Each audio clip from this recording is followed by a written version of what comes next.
2024 సార్వత్రిక ఎన్నికల ముందే క్రియాశీల రాజకీయాల్లోకి వచ్చిన పెమ్మసాని చంద్రశేఖర్ గుంటూరు నుంచి టీడీపీ ఎంపీగా భారీ మెజార్టీతో గెలిచారు. గుంటూరు జిల్లా బుర్రిపాలెం నుంచి సాధారణ వైద్యుడిగా అమెరికా వెళ్లిన ఆయన అనతి కాలంలో అంతర్జాతీయ స్థాయిలో గుర్తింపు తెచ్చుకున్నారు.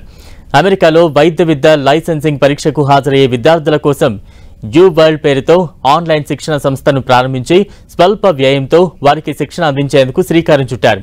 ఈ సంస్థ తర్వాత వివిధ కోర్సుల్లో పరీక్షలకు ఆన్లైన్ శిక్షణ ఇస్తూ అతి కొద్ది కాలంలోనే వేల కోట్ల రూపాయలకు ఎదిగింది. అంతర్జాతీయంగా ఆయనకున్న అనుభవం రాష్ట్రానికి పరిశ్రమలు తీసుకురావడం, ఇక్కడి యువతకు ఉపాధి అవకాశాల కల్పనలో ఉపకరిస్తుందనే ఉద్దేశంతో ఆయనను కేంద్ర మంత్రి పదవి ఛాన్స్ దక్కింది. గుంటూరు జిల్లా తెనాలి మండలం బుర్రిపాలెంలో పెమ్మసాని చంద్రశేఖర్ జన్మించారు. ఇతని వయస్సు 47 సంవత్సరాలు కాగా ఎంబీబీఎస్, ఎండీ పూర్తి చేశారు. పెమ్మసాని తల్లిదండ్రులు సువర్చల సాంబశివరావు కాగా భార్య పేరు డాక్టర్ శ్రీరత్న. ఇతనికి కుమారుడు, కుమార్తె ఉన్నారు. చంద్రశేఖర్ తండ్రి సాంబశివరావు టీడీపీ పార్టీ ఆవిర్భావం నుంచి పార్టీ కార్యక్రమాల్లో చురుగ్గా పాల్గొన్నారు. వ్యాపార రీత్యా నర్సారావుపేటలో స్థిరపడ్డారు. మాధురి సాంబయ్యగా నర్సారావుపేట ప్రాంతవాసులకు చిరపరిచితులు. చంద్రశేఖర్ ఎంసెట్లో 27వ ర్యాంకు సాధించి ఉస్మానియా మెడికల్ కళాశాలలో ఎంబీబీఎస్ సీటు సాధించారు. పీజీ చదివేందుకు అమెరికా వెళ్లిన ఆయన అక్కడ United states medical licensing exam పూర్తి చేయడంలో వసతి, శిక్షణకు అధిక వ్యయభారం వంటి సమస్యలను ఎదుర్కొన్నారు. పోస్ట్ గ్రాడ్యుయేషన్లో జనరల్ గైసింగర్ వైద్య కేంద్రం నుంచి అత్యధిక మార్కులు సాధించి సత్తా చాటారు. అమెరికాలో లైసెన్సింగ్ ఎగ్జామ్కు హాజరయ్యే విద్యార్థుల కోసం యూ వరల్డ్ పేరుతో ఆన్లైన్ శిక్షణ సంస్థను స్థాపించారు. అమెరికాలోని డాలస్లో పెమ్మసాని ఫౌండేషన్ ద్వారా ఉచిత వైద్య సేవలు అందించారు.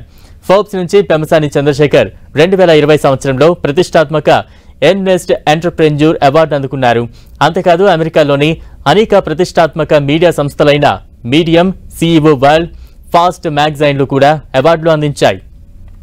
ప్రస్తుతం ఆయన సేవలను దృష్టిలో ఉంచుకుని సదరు సంస్థలు ఆయనకు తమ సభ్యత్వాన్ని ఇచ్చాయి. భారతీయ మూలాలు కలిగిన అమెరికా ఫిజిషియన్ అసోసియేషన్లో పెమ్మసాని సభ్యుడే. ఉమ్మడి గుంటూరు జిల్లా పల్నాడు ప్రాంతంలో ప్రజల తాగునీటి ఇబ్బందులు తీర్చేందుకు దాతృభావంతో 2010 సంవత్సరం నుంచి సుమారు 100 వరకు ఉచిత బోర్వెల్స్ ఏర్పాటు, ఆర్ఓ ప్లాంట్ల ఏర్పాటు, ఓవర్ ట్యాంకుల నిర్మాణం, మంచినీటి ట్యాంకర్లు సరఫరా చేస్తున్నారు. తన స్వగ్రామమైన బుర్రిపాలెంలో కమ్యూనిటీ హాల్ నిర్మాణం నిమిత్తం భూమిని ఉచితంగా అందించారు. ప్రతిభ కలిగిన పేద విద్యార్థులకు చదువుల నిమిత్తం ఆర్థిక వృత్తిని అందిస్తున్నారు.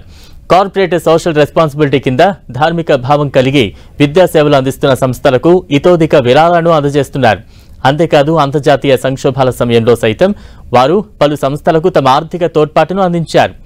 ప్రజాసేవ పట్ల ఆసక్తి ఉన్న పెమ్మసాని టీడీపీ చేస్తున్న సంక్షేమ కార్యక్రమాలకు బాసటిగా నిలిచేందుకు 2010 సంవత్సరం నుంచి టీడీపీ ఎన్ఆర్ఐ విభాగం తరపున పనిచేస్తూ తన విరాళంతో పాటుగా ప్రవాసాంధ్రుల నుంచి కూడా విరాళాలు సేకరించి పార్టీ అభివృద్ధిలో భాగస్వామ్యులయ్యారు. ఎన్ఆర్ఐ విభాగం తరపున ఆయన అందిస్తున్న సేవల పట్ల చంద్రబాబు, లోకేష్ పెమ్మసాని కుటుంబీకులను పలుమార్లు అభినందించారు. తొలి నుంచి టీడీపీతో అనుబంధం ఉన్న చంద్రశేఖర్కు 2014లో నర్సారావుపేట పార్లమెంటు స్థానం నుంచి టీడీపీ అభ్యర్థిగా పేరు ఖరారైన రాజకీయ పరిణామాల నేపథ్యంలో రాయపాటి సాంబశివరావు పోటీ చేశారు.